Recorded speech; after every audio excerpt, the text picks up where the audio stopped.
It's March 17th, and that means that it's St. Pat Dex Day. Ugh, that's terrible. But we're gonna use it anyways.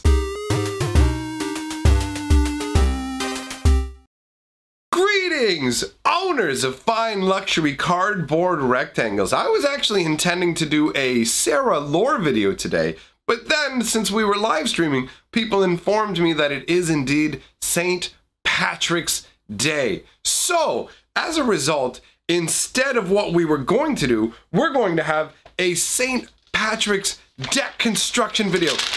Got a piece of paper here with all the amounts of cards and everything listed, but first, let's get into the actual cards, all right? We'll go through, actually, no, what we'll do is we'll go through the card by card, and I'll tell you as we go through each card how many copies that you need for the deck. Now, bear in mind that this Drunken Leprechaun deck, I'm not giving you the mana base. You decide the mana base for yourself. It's a green-blue deck, so you can decide what kind of lands you want to use.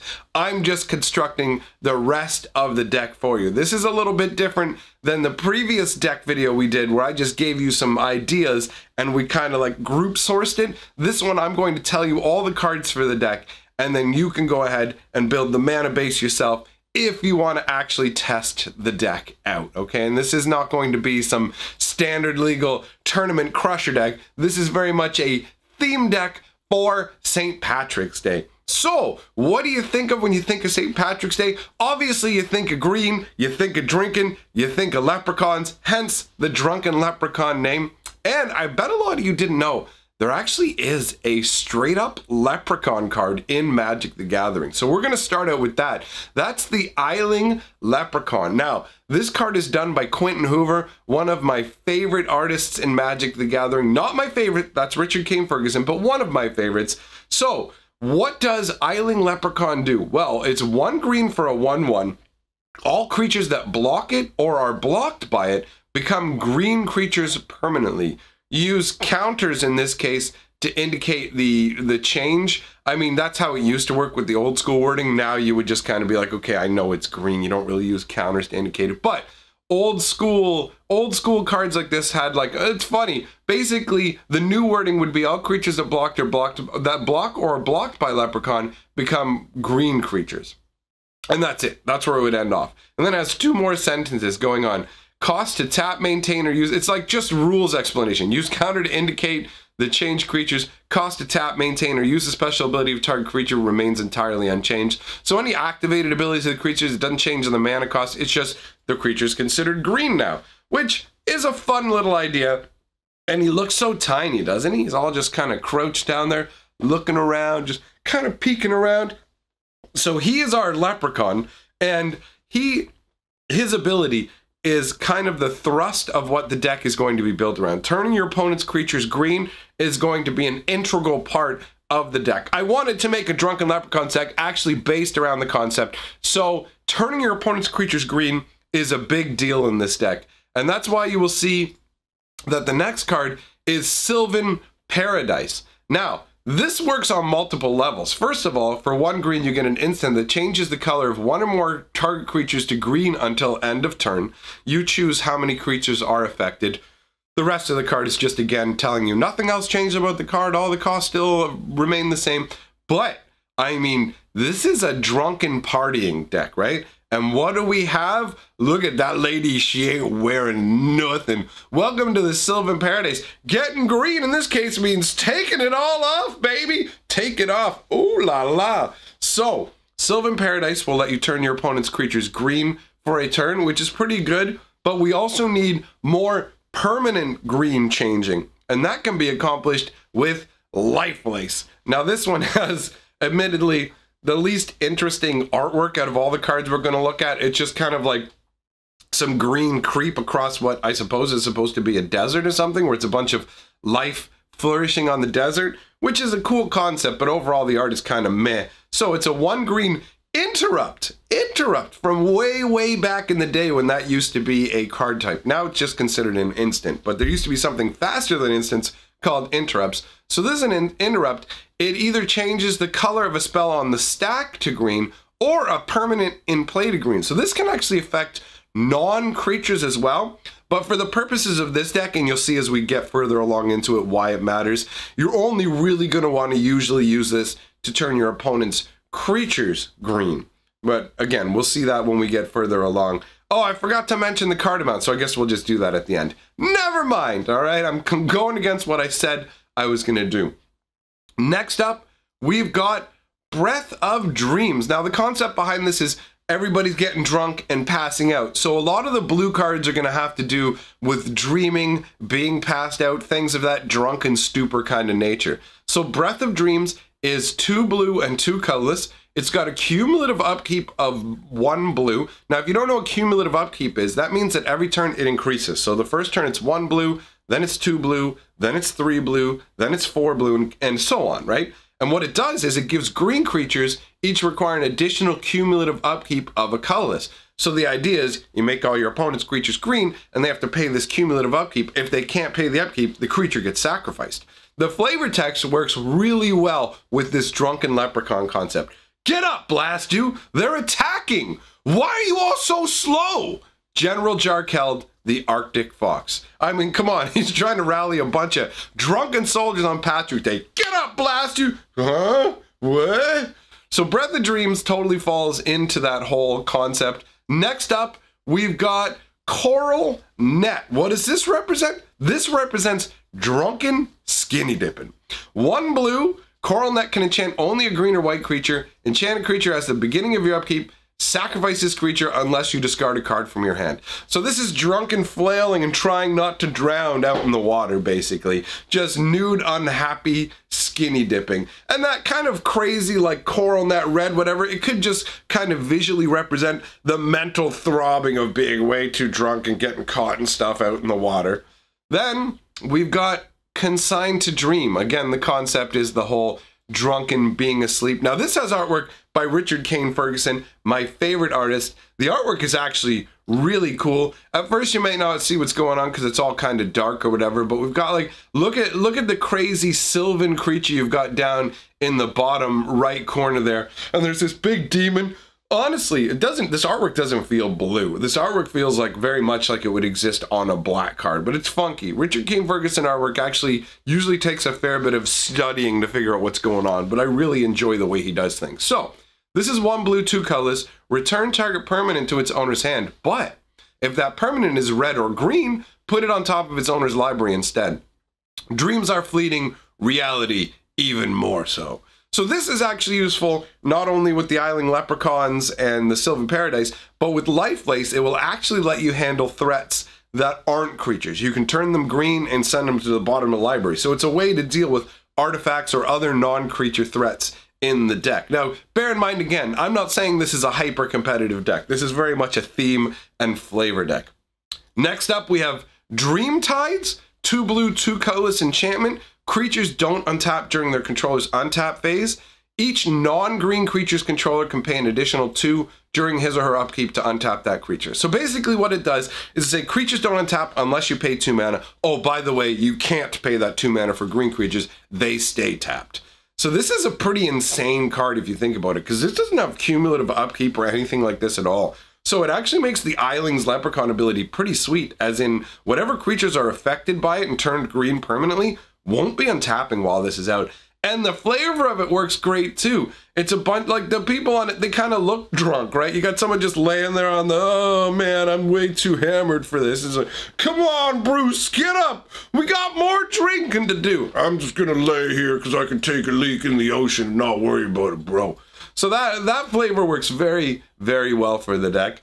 And we have another card that's pretty well on the nose here, and that's Sleeping Potion. You could almost consider booze to be a sleeping potion if you're anything like me, because after I have a couple of drinks, I'm ready to nod right off.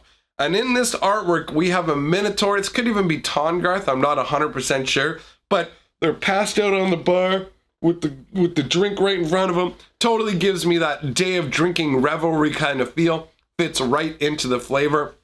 I like that concept. Let's get drunk. So on that note, we've also included some chalices to drink from. We got a couple of different versions. We've got Ever-Flowing Chalice, because I mean, come on, who doesn't want, oh, did I even say what Sleeping Potion does? I don't think I did. Let's backtrack for a moment. Sleeping Potion, 1 blue, 1 colorless. when it comes into play, tap Enchanted Creature. Enchanted Creature doesn't untap during its controller's untap step.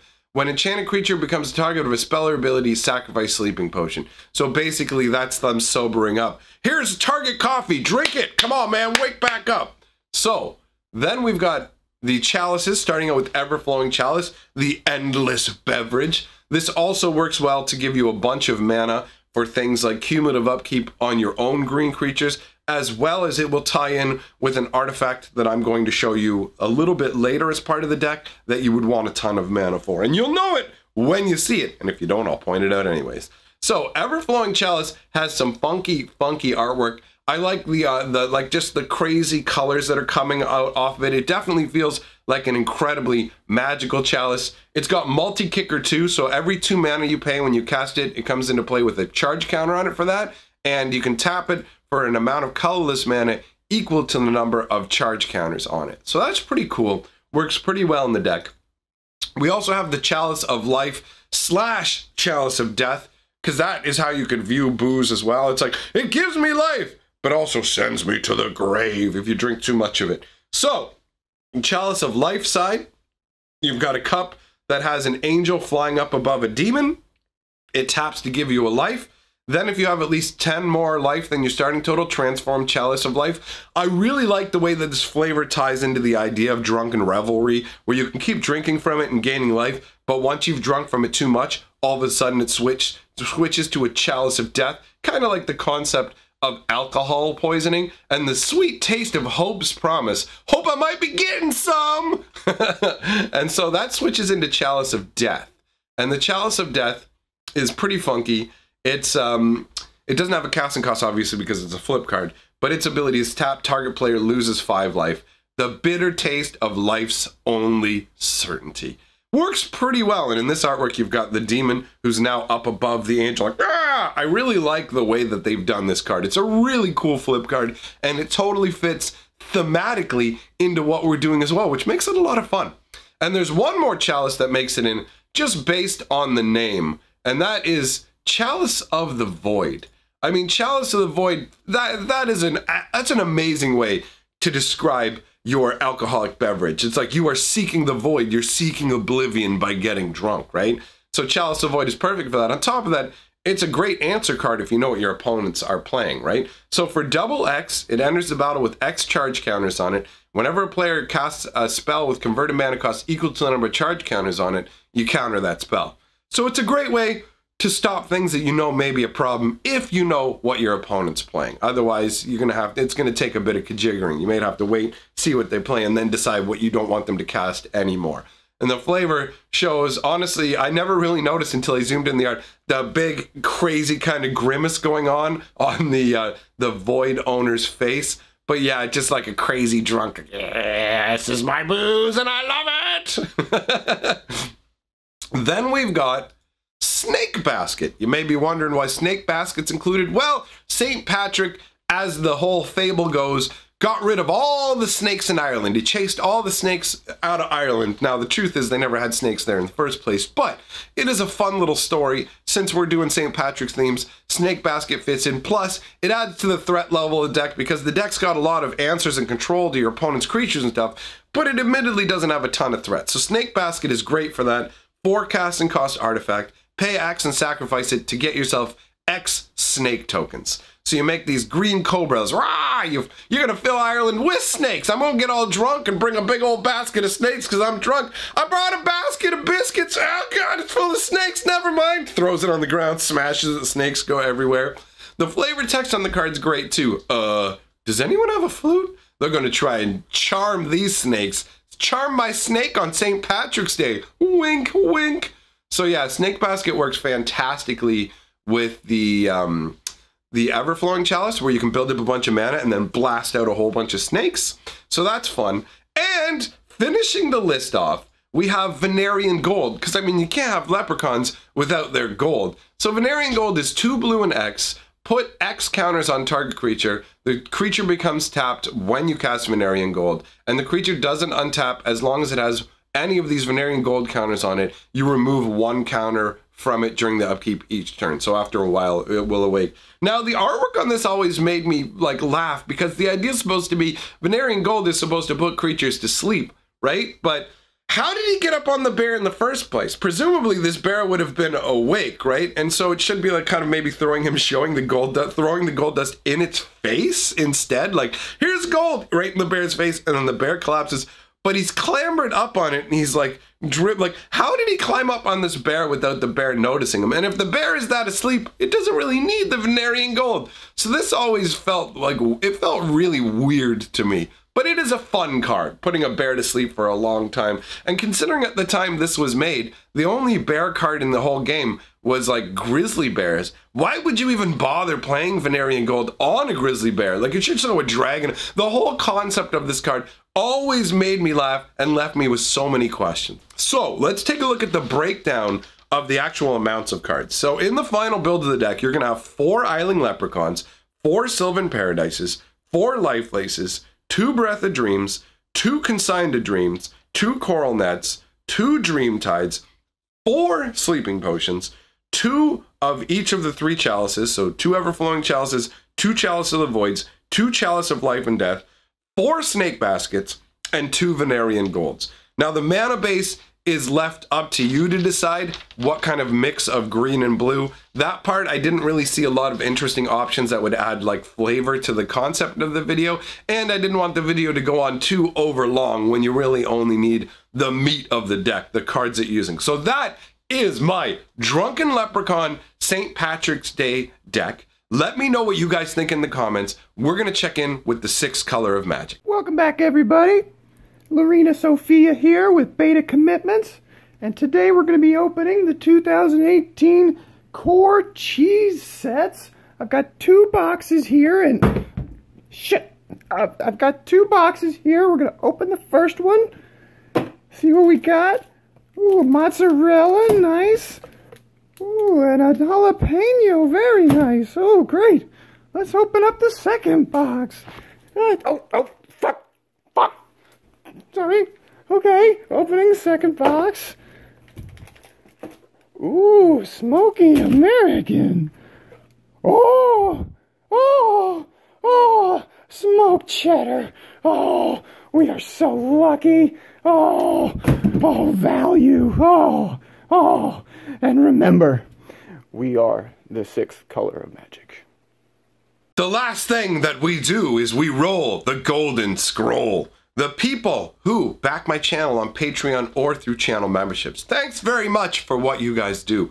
Shout out to my newest member over on Patreon, John Dulaney, or Dulaney, whichever way you want to say it. Either way, you're a baller. Thanks for hopping on my Patreon. It means a lot to me. I appreciate having that level of support. Very, very kind. So thanks to everyone for coming by and hanging out, and I will see you guys tomorrow.